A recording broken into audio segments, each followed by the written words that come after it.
Eto na, pabor pala yung mga kabataan or bagong mga congressman na iproseso ang impeachment against Sara Duterte. Ang problema ngayon ay ang matagal na pagkilos ng Secretary General na si Reggie Velasco. Kasi until now, mula nang i-file ang unang impeachment noong 2 ng December ng nakaraang taon, hindi pa gumagalaw sa kanyang opisina. Pakinggan po ninyo itong report na ito at interview at sagot ng mga bagito o bagong congressman ng ating kasalukuyang 19 Congress. Napatapos na kasi. Next week tapos na itong Kongreso. Wala pang nangyayari. Lawmakers assert they are not neglecting the 3 impeachment complaints filed in the House of Representatives against Vice President Sara Duterte. Earlier today, the complainants organized a massive rally to call for Congress to act on the cases and remove Duterte from her post. Akbayan Party List Representative Percy Sandanya, one of the endorsers of the first complaint against the Vice President, insists the lower house should act on it before the session break. Anong petsa na? December 2 nang ating i-file ang first impeachment complaint. Nag-first month sa rin noong January 2. Aksyon na natin ang impeachment. Alam natin malapit na ang eleksyon, pero sa dulo, huwag natin isipin yung bilang ng boto. Ang isipin natin ay yung kapakanan ng ating sambayanan. One Rider Party List Representative Rog Gutierrez said they are well aware of their constitutional duty. He assured everyone will participate once the complaints are taken up by the committee. We will not shy away from our constitutional duty. If it is endorsed, ako personally, I will be attending that committee as a member of Committee of Justice, and I'd like to see that through. According to House Assistant Majority Leader Ernix Junicio, the complaints will also undergo a thorough study. To be honest, whether you're in favor or against the impeachment, Congress really has to act upon an impeachment complaint. So each congressman, hindi naman to yung parang, although magkakaibigan kami, young guns kami, we don't have the same stand in everything. So at the end of the day, we'll really check the merits of the case. For his part, House Assistant Majority Leader C. Alondo Adjong reminded everyone the complaints will not only be taken up in the House of Representatives but also in the Senate. He stressed the need to consider the time left before the 19th Congress ends, especially in light of the upcoming elections. Of course, yung mga nagko-complain yan, they also want to see a possible conviction. If that's what they're intending to see, then I guess they have to rethink again, because the time frame is that the Senate will be also moving into campaign mode, most of the senators. So yan yung mga thank you sa Channel 4 kung saan ako po ay nagpuprograma din dyan sa Channel 4 news na Channel 4. Salamat sa balitang yan. Well, nakita nyo, nagsalita na po yung ilang congressman, Gutierrez, saka Dionisio, ano ba yan, tama ba? Ng Maynila, tsaka ng One Rider. Trabaho nila yun. Alam nila yung trabaho nila eh. Ang problema, paano magtatrabaho yung mga congressman? Wala pa nga sa kanila. Dahil until now ay natutulog sa committee ng Secretary General na binola ang taong bayan. Laging sinabi niya, next week, action ko ito. Ilang linggo yan. Mula nung i-file ng December 2, linggo-linggo niya sinasabi, next week, gagalaw na ito, next week, papadala ko na sa opisina ng House Speaker. Wala pong nangyari. Nakatenga sa kanyang opisina. So, para sa akin, hindi ko alam kung sinabotahe ba ito ni Reggie Velasco, ang Secretary General ng Kongreso. Hindi naman po elected congressman yan, Secretary General lang yan. Siya ang umipit ng impeachment na yun. Hindi gumalaw sa kanya eh. At lagi niya sinasabing kanyang ipapadala at mayroong aksyon gagawin siya. Wala namang nangyari. Ngayon, ang malungkot nito, February 7, kung di ako nagkakamali, ang huling session ng Kongreso. Tapos magbe-break kasi makakampanya na. Babalik sila sa June na, after election. O ano nangyari? Wala. Kasi inupuan ng Secretary General.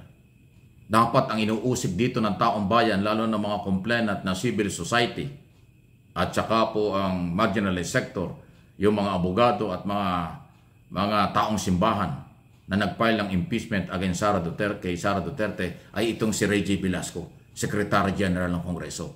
Kung gaano kabagal magsalita ito pag ini-interview, ganon din kabagal kumilos. Just imagine, isang buwan, halos dalawang buwan na pala. Kasi December to eh. 2 buwan nakatenga sa kanyang opisina, hindi niya ginagalaw. Eh paano action? Ayun pala naman, sinasabi ng mga congressman, sa oras na dumating sa kanila. At sa komite, dahil siya ay member ng komite, sabi ni Congressman Gutierrez, gagalawin niya, tatrabahuhin nila. Kasi trabaho nila. Ang problema, hindi nakakarating sa kanya. Hanggang ngayon nga hindi pa nakakarating sa Speaker's Office. Pagkagaling sa Speaker's Office yan, another 10 days pa yan bago dumating sa Committee on Rules, Majority and Leader, bago i-repair sa Committee on Justice. Ganun kabagal So, sino may kasalanan? Hindi po ang mga congressman. Kasi gusto ng mga congressman talakayin. Ang problema, paano tatalakayin? Wala pa sa kanilang kamay. Dahil may proseso po. Masyadong pinatagal ni Secretary General Velasco. Si Velasco po ang may problema rito. Kung yan ang utos sa kanya ni Speaker, di aminin niya in public. Inutusan siya ni Speaker na huwag ipadala sa kanyang opisina. Pero wala naman ho siya sinasabi kung anong dahilan. Kaya si Reggie Velasco, Secretary General, siya po yung may pananagutan dito. Dahil masyado niyang pinatagal sa kanyang opisina ang isyong ito. Sinabotahe, para sa aking opinion at analysis, sinabotahe niya ang mamamayang Pilipino, ang complainant, na siyang dapat ho ay sinusunod. Diba? Siya ang Secretary General ng Kongreso Tapos, ang bagal niyang umaksyon. Anong nangyari? Bakit? Anong meron sa kanya? Ano bang itsura ng mukha niya? Ito para makilala niyo at malaman niyo kung sino siya. Sandali sandali lang kung sino itong para hanapin ko lang yung picture niya. Ito, ayan, ito to. Ayan, ito na. Yan, yung Velasco. Yan yung Secretary General. Na tuwing i-interviewin ng media, sinasabi niyang ipapadala niya. Meron lang siyang hinihintay. Ano hinihintay mo? Magsasara na yung Congress, nasa iyo pa yung complainant, yung kaso. Ayan, tingnan niyo mabuti. Yan ang dahilan kung bakit hindi gumagalaw. Maliban na lang kung itong mamang ito ay magpapaliwanag na siya inutusan ni Speaker na huwag ipadala sa kanyang opisina. Ayan, si Speaker ang may kasalanan. Ang problema, wala naman sinasabi si Speaker na gano'n. In public. So, ayan, tandaan niyo itong mukhang ito. Mga complainant sa impeachment against Sara Duterte na nagrally, na lagi nagrarally. Yan, itong mamang ito, nasa kanyang opisina. Hindi po yung congressman, Secretary General ng Kongreso. Yan kasi ang proseso, doon mo ipapal yung kaso. Pero hindi ho siya gumalaw. So, sino ngayon may problema?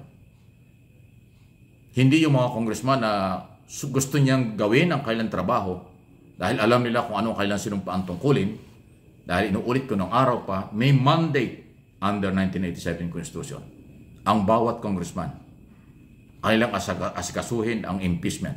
Pwede lang i-dismiss, pwede lang ituloy. Ang problema nga, hindi nga ako dumarating sa kanila dahil inipit ng mamang ito. Huwag kang magagalit, Secretary Velasco. Magpaliwanag ka sa bayan, bakit tumagal ng 2 buwan sa opisina mo? Hindi ka naman congressman, Secretary General ka lang. Bakit mo sinabotahe ang gusto ng taong bayan, marginalized sector at civil society na i-impeach ang Vice President? Baka itong mamang ito, baka ito tao ni Sara Duterte. Baka maka-Duterte ito. Kasi wala akong nakikitang dahilan na ipitin niya ng 2 buwan sa kanyang opisina Dapat sa oras na dumating sa kanya ang impeachment, meron lang yata 10 days o 15 days, pinakamatagal na yon sa kanyang pag-i-evaluate. Tapos i-recommenda niya, isumite niya sa Office of the Speaker. And then Speaker na bahala kung anong gagawin. Ay inabot ng 2 buwan Inulit ko, December 2 ang unang ipinail ng grupo ni De Lima at ng Magdalo. O yan ngayon, February na. O di 2 buwan. Nasa kanya. Ayan, bahala na kayo kung ano yung masasabi. At least sinasabi ko yung totoo. Wala akong pakialam kay Velasco. Wala akong pakialam sa mga congressman. Wala akong pakialam kahit kanino. Ang sinasabi ko ay yung kung ano ang nangyayari. Kawawa yung mga complainant. Pinaghintay ng 2 buwan, walang nangyari. Magsasara na ang Congress, walang nangyari. Kasi pinatagal sa opisina. Again, nitong mamang ito. Tandaan niyo itong mamang ito. Yan ang umipit. Magpaliwanag ka, Velasco. Bakit tumagal sa opisina mo? Kung may nag-utos, para patagalin sa opisina mo, i-expose mo. Pag hindi mo sinabi kung sino nag-utos sa'yo, ikaw ang dapat usigin ng mga complainant. Ikaw ang dapat sisihin dahil natingga ng matagal sa opisina mo until now. Yan ang totoo. Please like and share ng video ito.